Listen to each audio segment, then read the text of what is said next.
to all of you, and welcome to the VLSI Systems and Theory course. We have last time we have discussed that uh, what are the various methods of calculation of the TPHL and TPLH, or delay calculation or rise time, fall time calculation. And initially we have assumed that if the input pulse is just a step pulse, or it is having negligible rise time, fall time, it is switching without any delay from 0 to low, or means low to high and high to low, both the edges it is switching very fast. No rise time, fall time, almost negligible rise time, fall time is there. So that is this that type of input plus pulse we have taken. Then we have calculated TPHL and TPLH. So that is basically step pulse. So for step pulse we have calculated TPHL and TPLH. But if practical pulse is there, which is not switching so fast, then we can modify the calculation. So actual TPHL and TPLS by this under root TPHL per TPHL square per step pulse, then rise time of the input pulse by 2 whole square. Similarly, for the TPLH whole square per step pulse plus fall time. So this is required if the pulse is practical pulse, which is having some delay during the transition from low to high or high to low. So because when output is switching from high to low, input is switching from low to high, therefore rise time of the pulse is taken, right? Rise time of the input pulse. Here during the output, when output is switching from low to high, at that time input pulse is switching from high to low, means it is falling, therefore fall time is taken. Here rise time is taken. So this is empirical formula which is used. Let us now see one more model. This so take a point pen here.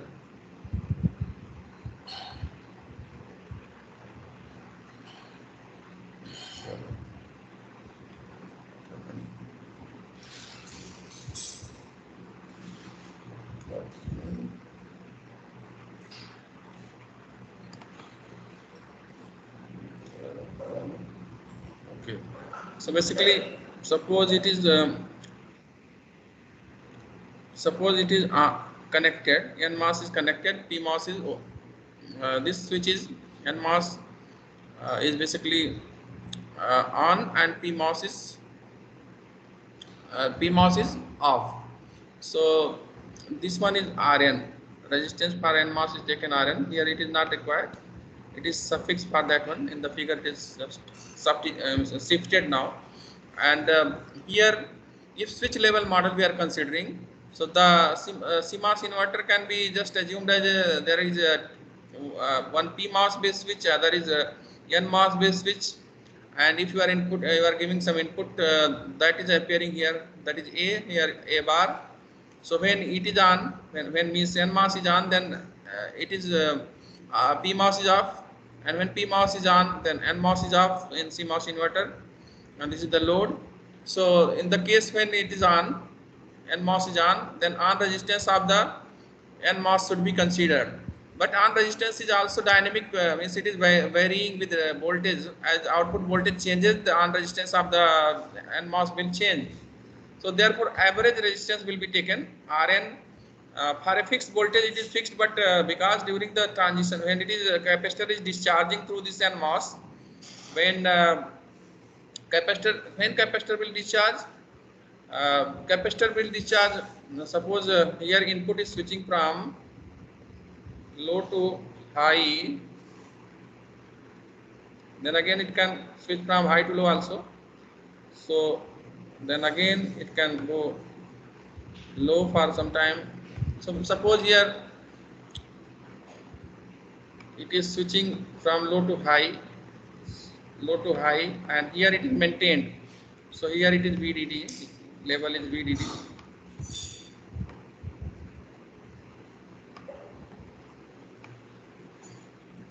It is input. So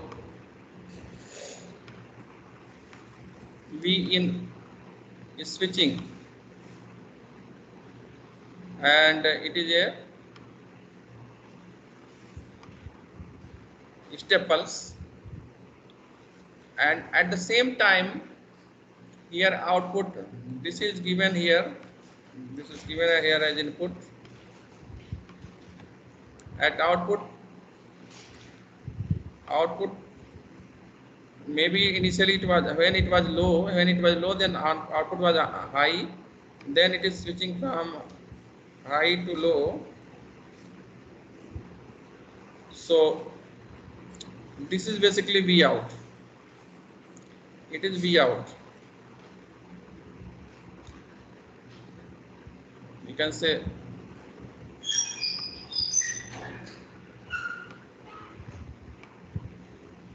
V out.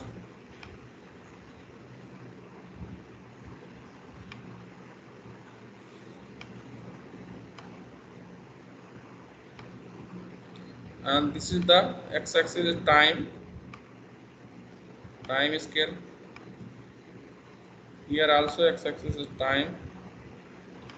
So when it maintained at high, then it will maintain at low. Initially, when it was when it became high, then initially it is taking some time to come to from high to low. So it is taking some time. After that, it becomes low. So this is the situation. So we can model it as a register. This switch means PMOS and NMOS both are working as a switch. When NMOS is on, then it is a means closed switch, and here one resistance Rn is connected. Rn is the on resistance of the NMOS, and then if PMOS is on, then Rp will be considered. But here when at a time only one transistor will be on. So for this example, suppose input is at high, then output is switching from high to low. In this case, this capacitor is connected through this NMOS or through this switch to ground. Here this way ground will be there. So it is connected to ground. So this is why it is discharging. This capacitor will be discharging through this resistance. It is just treated as a resistor. This NMOS is treated as a resistor. Similarly, PMOS will be treated as a resistor. Here it will be connected between VDD, means PMOS will be connected to VDD. So this resistor is connected to VDD. When PMOS will be on, then this capacitor will be connected through PMOS to VDD. Here NMOS is on, then CL is connected to ground with through the NMOS. So if we just consider this type of model, transistor as switches and resistors, so means resistance of the transistor is also taken, and it is means so switch which is having no resistance. So we are considering this type of model. So here also switch and resistance of PMOS. So suppose this switch is on, and in this case how much resistance should be considered. This Rn is not a fixed value, it is varying, because when our output is VDD, then it is having different value, and when it is switching reaching, suppose initially it is VDD, and when it is reaching up to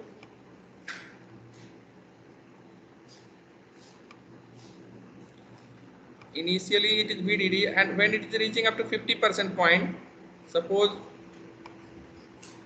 50% point here somewhere. So this, suppose this point is 50% point, this, so this is VDD by 2, suppose.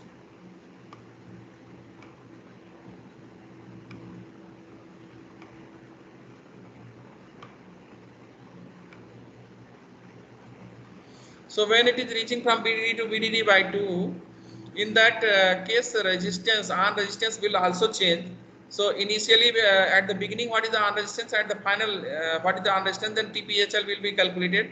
So obviously TPHL will be calculated between this one, when it was maximum, from here it is starting, and now here it is reaching to. So TPHL can be calculated this way, means from maximum it is starting and then reaching to VDD by 2. So TPHL, TP propagation delay from when output is switching from high to low. In this way it may be calculated. So in this case the only the circuit this is means in this circuit no this PMOS is not taking any part. One is C and CL and RN is there. RN is the on resistance of the NMOS. So in that case, RN should be taken as average value. Means its initial value when it was output was the VDD, and final value when output is VDD by 2. So therefore, on resistance value are on for the NMOS if you are considering for NMOS for this example. So it is adding the value of on resistance of the NMOS here when it is here, output is here and here. So both added together and divided by 2 to find out the average. So half R NMOS when V out equal to VDD plus half half is taken common, so inside bracket R of NMOS when V out equal to VDD plus R of NMOS when V out equal to VDD by 2. So in this way, at that time when it is in output is VDD, then just simple formula we can use find out on resistance. Though there is formula in terms of current equation, but is simply here linear is that understanding of voltage and I relation. So approximate value can be considered as VDS by ID when V out equal to VDD. So this is first value, and second value VDS by ID when V out equal to half VDD. So we will calculate in that way if some problem is given. So on resistance average value, it is average value, and then we can use it as a RC circuit model. When NMOS is on, then it is simply a RC equivalent circuit. So delay estimation using switch level model, where we are considering transistor as a resistor and a switch. Now this switch is closed. Initially, I have already told that input is switching from low to high. When it is high, input is high, output is switching from high to low. That problem we are solving. So it is RC circuit. Here current of this one is given by I equal to C dV by dt. So dt can be calculated, delay can be calculated C by I dV, and I is V by R, and this is the relation. So from that basically this dt equal to this RC model. So it is RC model, not exactly, I'm not talking it is in transistor in saturation or in linear, we are not worrying about that. Simply I equal to V by R model we are using. So dt equal to RC by V dV, and then integrating it from two values, means T0 to T1. Suppose T0 to T1, in this one we are suppose assuming T0 to T1. So initial value, suppose here we are assuming it is T0, then T1. So during this time, how much time it is taking? So it is just integrated T0 to T, integral T0 to T1 dt is giving T1 minus T0, which is delay for that time interval. And here voltage is, suppose initial voltage is V0, final voltage is V1, then RC by V dV. So obviously in terms of integral, we can write Tp equal to RC ln V1 minus ln of V0. So RC ln V1 by V0, this model we can use, and this we can apply for the calculation of TPHL. So initially V1 value we may be considered as V0 is initial value is VDD, and final value is V1 is VDD by 2. So if you put that, then we are getting delay is RC ln V1 by V0, which is the RC half VDD. V1 is the final value, VDD by 2, and initial value is VDD. So in this way we are getting RC ln of 0.5, then which can be simply written as R is here. R is the on resistance of the NMOS transistor during this transition, but it is not a fixed value, it is average value. We should take average value. So in this way, simplified formula TPHL can be written as 0.69 RNCL, and similar way for the low to high transition, TPLH can be calculated 0.69 RPCL, where RP is on resistance of the PMOS transistor when output is switching from VOL to VDD by 2. So output is switching from VOL to VDD by 2, means low to high, but from minimum to 50% of the maximum. So this is a standard RC delay equation which can be also sometimes used for finding out TPHL and TPLH when we are assuming that input is a pulse which has no rise time, fall time delay. So input is a pulse which is basically rising very fast, as here we have seen, and in that case this type of formula can be also used. So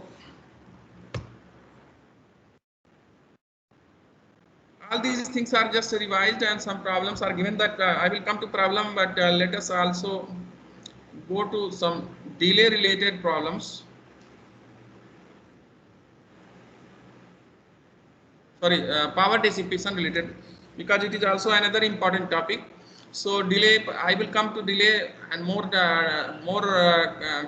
discussion and calculation on delay we can come, but let us see the power dissipation first.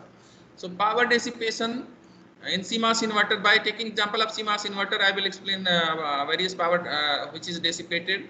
So we can see there is a, when the charging and discharging of capacitor is happening, then that is basically output is switching from low to high or high to low. Discharging is happening, then output is switching from high to low.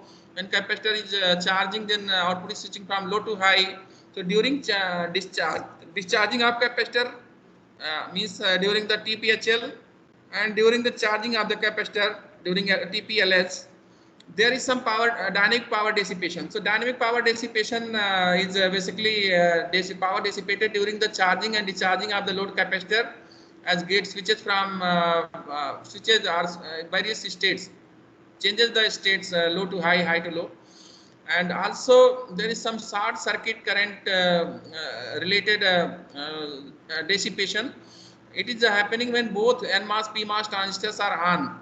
So for some time in the VTC plot we have seen that both transistors are on, and in that there is some for a small time during this transient characteristic we can see maybe some very small time is there. For that time both may be on PMOS and MOS depending on the biasing conditions. So this will be making PMOS and MOS shorted, and during that some short circuit current should be flowing, and that will cause some means dissipation that will be calculated. Also static power dissipation, when transistors are in a static means the inverter is in a static condition, means no any switching or no any short circuit condition, but still in static condition also some leakage current will be there. So though in ideal condition we can assume that static power dissipation is zero, no static dissipation for ideal inverter, but for practical inverter some sub-threshold leakage current will be there when transistors are off. Gate leakage through gate dielectric, junction leakage from the source and drain diffusion, that non-ideal effects that you have seen, that that must be considered. And also some other type of contention current in ratio circuits. So mostly these three we should at least, sorry.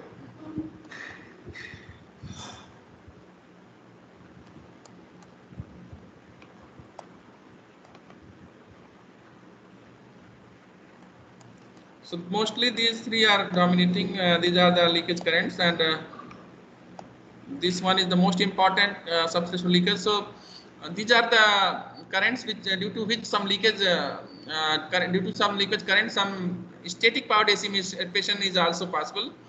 But during the switching, when it is switching or when transistors are working, then in that case no contribution of these leakage currents. But when they are off, then some leakage currents should be considered. So putting this together, we have dynamic contribution, dynamic power dissipation may be due to switching power dissipation during the switching of the transistors, switching of the output from low to high to low, then low to high, and also short circuit due to short circuit when both transistors are on, then due to short circuit current there is some power dissipation. And also static part, it has leakage currents, various leakage currents are there. So I sub threshold current, high gate leakage, high junction leakage junction leakage at drain side, drain junction, drain and body junction, some leakage current and contention current, so multiplied by this supply voltage. So this is also another another type of dissipation, which is static condition, means in off condition this type of currents may be considered, and the static power dissipation. So total power dissipation is dynamic power dissipation plus static power dissipation, all these must be considered. So basically average power dissipation can be P dynamic, average dynamic power dissipation, average short circuit power dissipation, average leakage power dissipation. Here we can simply formula alpha CL VDD square into F. F is the clock frequency at which is a pulse in, frequency which is applied on which it is working, and ISC is the basically means sometimes means leakage current, whatever leakage current component it is considered here, and into VDD. Sorry, not sorry, forget. ISC is not. It is short circuit current and leakage is here. So short circuit current part, as I have talked here, short circuit current part. This P power dissipation due to short circuit, that is considered here. So ISC is short circuit current multiplied by VDD, and then also leakage current. All leakage current components may be considered are depending on which is dominating, that may be considered effective value. So I leakage into VDD. So this is the means total power dissipation, but generally we ignore this leakage current. Also just this most important part is this dynamic power dissipation. Here we are also using some parameter alpha. CL is the load capacitor, whatever load capacitor you are assuming in the circuit, so its value load capacitance, and VDD is power supply voltage, and this is clock frequency. Alpha is taken. Why it is taken? Because means during the means whatever clock you are applying, all the time the transistors are not active. So how many times they are active, that alpha will decide that. Means basically alpha is activity factor. So alpha is deciding activity factor when they are working, then how many times they are working during the period. So that should be also included, because whole the period during the whole period or whole time when the clock is on or clock is at high condition, it is not that transistors are always working. So depending on the activity, their activity factor must be multiplied. That can be modified. Means by default this alpha is not required, but in many circuits there will be requirement that during the whole clock cycle they are not active. So how many times they are active during that time, that alpha must be multiplied.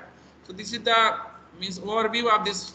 Let us now calculate dynamic ideal condition. As I already told that this is 0, but it is practically not possible, because actually drain induced barrier lowering, gate leakage, junction leakage, and one more component, mainly all these three, DIBL, gate leakage, junction leakage, this must be considered. So this type of leakage current will be there in the static condition.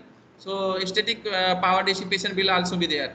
And dynamic power dissipation, average power dissipation for the dynamic condition. Dynamic condition means when the output is switching from high to low during the TPHL, or when output is switching from low to high during TPLH. So during that time, some this figure we can understand. This is the ideal pulse we are showing. So but output, it is shown this one. This is output pulse. I can take a marker, or sorry, pointer. So this is the output from VOH. It is switching from high to low, and then after that it is becoming exactly VOL. Then up to some time it is maintaining VOL. Again switching to high, maintaining VOH, and again starting switching from VOH to VOL. So this is the situation, and these dotted lines. These dotted lines are the input. This graph is showing input pulse. So input pulse is ideal. So means step pulse. It is low from here to here, and immediately it is going high, and then it is maintaining high, then coming down. So this is the situation which we are talking. So we are considering here in these calculations, the input pulse is in very fast. It is switching from low to high. So step pulse, input pulse is step pulse. This is the main theme. But output pulse is not a step pulse. It is taking some or it has some delay in switching from high to low or low to high. So this is why when input is switching from here, we can see it is switching from low to high. At that time, output is switching from low, high to low. So this is the transition phase or the TPHL time. So during the TPHL time, this is the current equation is shown. Capacitor current is shown here. So the current is flowing in that time, this dynamic current, and here it is due to this current is due to NMOS transistor, and when it is going from low to high, then current is due to PMOS transistor. So during one period from here to here, in one period when input is from here to here, input is maintaining this one complete cycle, and then second is high and then low both. So during one period, this half of the time period is NMOS should be considered, NMOS current should be considered. For other half time period, PMOS current should be considered. So during the calculation of average power consumption. So this is why P average equal to 1 upon T, 0 to T. This is general formula from 0 to T. T is the time period, complete time period. V, this voltage, and then I. V power means V power equal to Vi, so therefore Vi, then dt. So this is integrated, and obviously from this graph we can understand that NMOS is on, or NMOS current is available here only. PMOS current is available in second half period, time period. In first half time period, NMOS transistor, and second one PMOS. So this is the circuit which we are talking. Input is switching from low to high. It is maintained high, then coming down. So this is the initially when it is high, then it was this first part switching from here to here, and when it is low again came down and it is low, then at that time it is switching PMOS is on and NMOS is off, and it is switching in this way. So all the considerations if we consider, then this integral can be broken in two parts. Whatever integral we are talking, this integral can be broken in two parts. You are integrating 1 upon T, 0 to T by 2. Then at that time you should consider this NMOS in the circuit, and then T by 2 to T. Second time PMOS will be coming into picture. So this is why 1 upon T, 0 to T, V out, and when VDS is basically when in the first cycle, first half cycle, out NMOS is coming into picture. So output voltage is V out. VDS is basically V out, and then C load dV out by dt. And in the second part, PMOS is coming into picture. So VDD minus V out. So its voltage will be considered in this way, that T by 2 to T. This instead of V out, now voltage is VDD minus V out, and C load dV out by dt. So by integrating all and putting together, and this average power comes 1 upon T C load into VDD whole square, where T can be replaced by this time period of the pulse, input pulse or clock pulse. So 1 upon T is basically frequency of the clock which is applied at the input. So therefore F is 1 upon T. It is also sometimes it is written P average equal to C load VDD square into F. But here we are not considering how many times it is active. We are assuming that during the whole time period, whatever assumption we have considered, therefore it is a C load VDD square into F, it is coming. But if you have some constants that the transistor is active, transistor activity is not maintained during the whole period, then alpha factor is coming that we have talked here. This alpha factor will be there, because if activity is not, transistors are not active all the time, then this will be estimating, overestimating. So to estimate exactly, alpha must be multiplied. This is why it is multiplied. So this is why it means if we understood the problem, then this is in short very quickly this 1 upon T 0 to T Vt it dt, this is used, and here it is broken into part 0 to T by 2 and T by 2 to T. Integral is broken in two parts, and here whatever this V is basically V out, and I is minus C load dV out by dt. In the second case, output voltage will be VDD minus V out for the second part, T by 2 to T. and the current is C load dV out by dt. So by putting all together and integrating, this is the formula 1 upon T C load VDD square, where 1 upon T is replaced by frequency of the clock input pulse. So this is average power consumption during the means transition period, during high to low and low to high, all to means added together. So we can move forward also. So this is only one power consumption we have discussed. Other also we will discuss. So basically, as we know that static power consumption is also there. Dynamic we have already considered. Short circuit power also. Short circuit power means direct current from VDD to ground, because both transistors are on. In that case, some current is flowing from VDD to ground, with both transistors on. Then dynamic short circuit power should be calculated. Static power should be calculated. Dynamic capacitive power that we have already calculated here. So all these elaborated here in a more important fashion, that static power, how it is working when leakage current, when this is leakage, when it is off and mass is off, and leakage current, you are applying low voltage here, and it is off and mass is off, but some leakage current is still flowing. So due to that, some static power dissipation must be considered. This leakage current is including all type of leakage. And similarly, when you are applying VDD here, then PMOS is off, but still some leakage current in PMOS is there. So this I leakage of P, I leakage of N, this will cause some power dissipation in static condition. So static current in CMOS, there are no static currents during the Vin is less than VTN, or Vin is greater than VDD plus VTP. But in other conditions, when transistor is off, then only this leakage current is there. So leakage current is dominated when off transistors. So at a time only leakage, suppose leakage current of NMOS is present, then PMOS leakage current is not present. In this case, suppose PMOS leakage current is present, then NMOS leakage current is not present, because in this case PMOS is off but NMOS is on. So leakage current of PMOS should be considered. Here in this case, PMOS is on but NMOS is off, so leakage current of NMOS should be considered. And leakage current calculation and all is just a lengthy process. I am not going in more detail. So dynamic calculation already we have seen that, and also we have explained here directly power. We have calculated power, average power is equal to 1 upon T, 0 to T V I into dt. But in terms of energy, if you have to tell, so energy EBDD, this is it should be integrated from whatever actual every means in one period you are integrating, then accordingly it will come. But during whatever time you are integrating, accordingly limit will be decided. So but here is just exactly complete I am talking. Then 0 to infinite I whatever maximum capacitor current into VDD to dt. So simply VDD can be taken outside, then I can be written in terms of CL dV out by dt into dt. So it is very simple. Instead of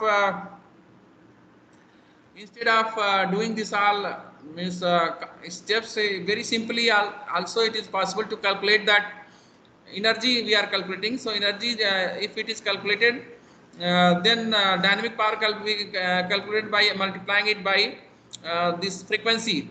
So this is the energy for one complete cycle, EVDD, which is integrated, and then CL VDD square. Very simply it is possible to calculate. After that, multiply with whatever number of means what is the frequency of the input clock, then it will give you dynamic CL VDD square into F. So this is giving you dynamic power dissipation. And in this way, means a simple method also can be used for calculating energy, and then multiply it by some frequency of oscillation of the pulse, input pulse. So EVDD is coming CL VDD whole square, which is energy for one complete cycle, charging and discharging. So one complete cycle is including both discharging of the capacitor and charging of the capacitor, discharging through NMOS transistor and charging of the capacitor through PMOS transistor. So this diagram is again same, explaining here discharging, NMOS is on, discharging, and PMOS is on. This is current of NMOS is shown, and the current of due to PMOS, and again it is repeating. So during this, when NMOS is on, then the capacitor is discharging, and when PMOS is on, then capacitor is charging. So during the complete cycle, it is E VDD is CL VDD whole square and multiplied by frequency. So dynamic power dissipation can be calculated simply. So dynamic power dissipation, if it is done, so from this some observation can be done that what is the effect.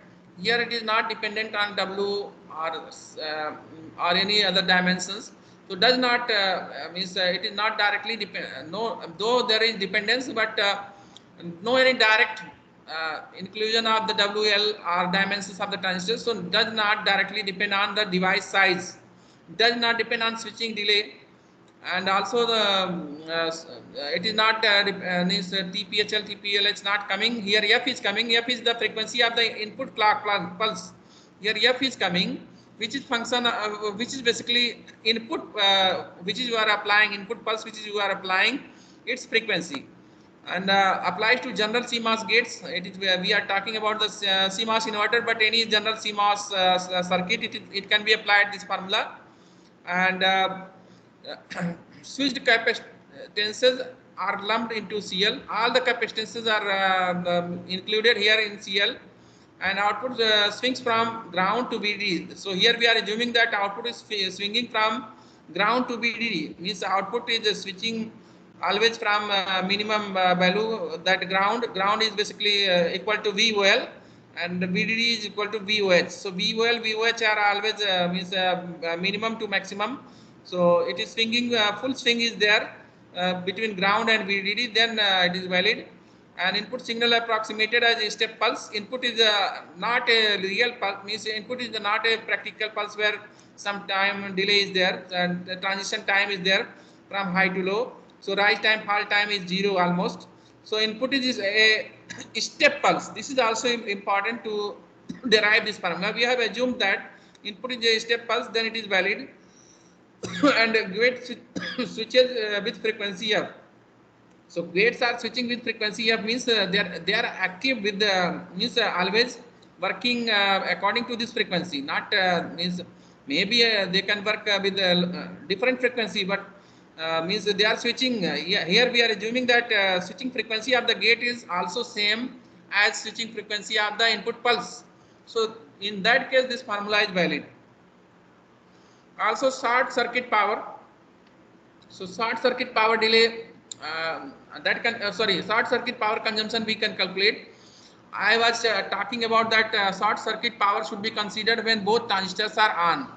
So we can see from this diagram, short circuit current flows when VDD this current flows between VDD to ground when both transistors are on. And in VTC plot, you can also check in the LT spice that you have plotted the VTC plot. You have got output voltage voltage versus input voltage plot. This was the plot. This is the plot, this black one. So if you also plot the current, this current, drain current of NMOS, PMOS both. So when NMOS is on, then some current, drain current you are getting here, like here. Output is switching from high to low, then NMOS is on. So you are getting some current for NMOS here. And when output is switching switched to low, output like here. So during this period, it when half part we can say it is contributed by NMOS and half part is contributed by PMOS. So this is the current equation. I max is this one. So here ID right side we are plotting ID, means right side axis is showing ID, means basically this red portion is ID, and this is voltage, output voltage divided by input not divided, output voltage versus input voltage. And this is basically showing current. So this is red portion is current versus input voltage. Input voltage you are varying from 0 to VDD. So input voltage when you are varying from 0 to VDD, then what happens? Initially output is switching from initially input voltage was suppose low, at that time output was high, and input voltage again gone to high, then output is switching from high to low. So this type of current this type of current plot we can see. So if current plot is seen, then we can see if current is there. So finally suppose here in this case output is high and in this case low. So in one case when output is high, then what is the situation? Output high when we are getting, we get output high when NMOS is means during, if output is high, then which transistor will be on and which transistor will be off? NMOS and PMOS, two transistors are there. If you are having output voltage high, so output voltage high you will get when PMOS will be on, and output low you will get when NMOS will be on. So this is the situation that we should understand. So at that time when if any transistor is on, so during that other one is off, but there is a critical point when both will be on here in between during the transition period, both transistors are on. So here in that case I maximum depends on the saturation current of both the devices. Both transistors will be in saturation here somewhere in transition portion. So that portion we are interested in. And when both the transistors are on, and in that case during the switching time, for very short time they are both are on, and that must be calculated. So therefore we are trying to calculate here simply here it is calculated that final formula if you want. So the short circuit means power dissipation due to short circuit current is basically T rise plus T fall divided by 2 VDD, then I max, then F. So it is rise time, fall time, output pulse has rise time, fall time also. So rise time, fall time added together divided by 2 VDD I max into F. I max here we can see in this plot. So I max is the maximum current during the transition period when this output is switching from any state high to low or even low to high also. That time also some I max will be there. So during that is switching is time, for very short time both transistors are on and we are having some maximum current. So this maximum current is causing some power dissipation which is coming here, and here it is explained. This is suppose I max. Also input and output, suppose input is switching here from low to high we can see. So input is switching low to high, it is a non-ideal. If this is this type of pulse, as previously here we have considered, this is a dynamic power we are considering during the input pulse is very fast switching and not delay is there. But here for this type of situation we should consider that there is some rise time fall time in the input pulse, then only there is some rise time fall time in input pulse, then this type of short circuit power dissipation will be coming into picture, because this is multiplying TR plus TF. If both are 0, then obviously this will become 0. So the here condition is that this input pulse is having some rise time also, some fall time also. It is high for some time and low for some time.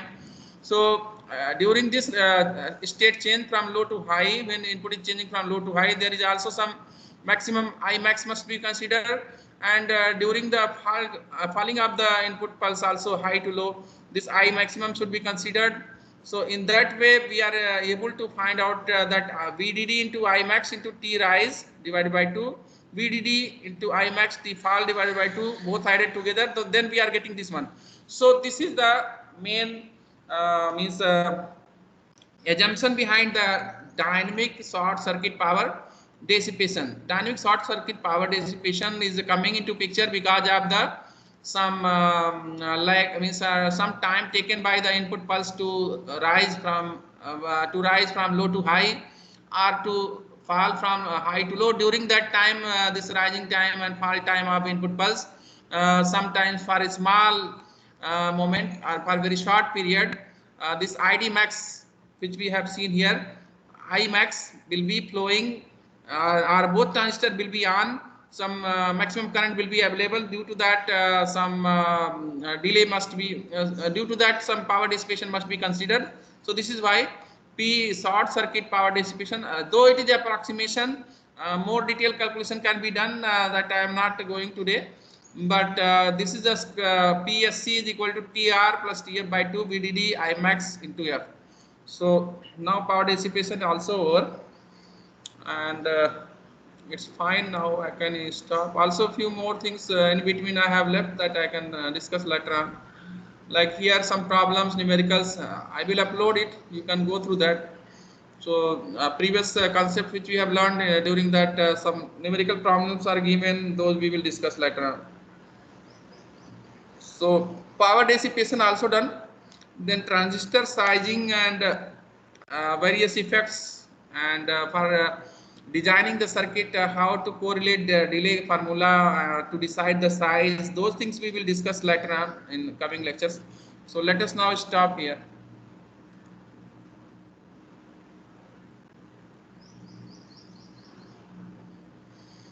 So stop 1 minute, download that link.